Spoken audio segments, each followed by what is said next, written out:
దోస్తులందరికీ నమస్తే. నేను మీ శోభక్క. ఎట్లున్నారు? మంచిగా ఉన్నారా? అయితే డైరెక్ట్గా పాయింట్కి వచ్చేస్తా. ఈ ఆకు పేరు సరస్వతి ఆకు.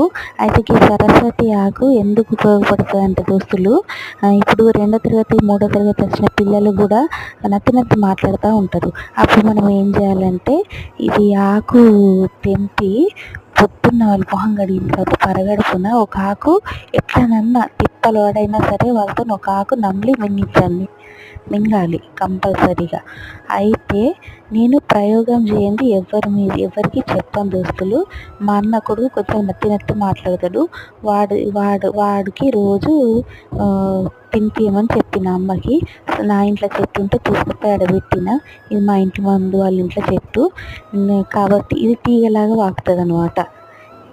ఈ చిన్న వీడియో కనుక నచ్చితే please like, share and subscribe. And ఈ సరస్వతి ఆకుని కంపల్సరీ యూజ్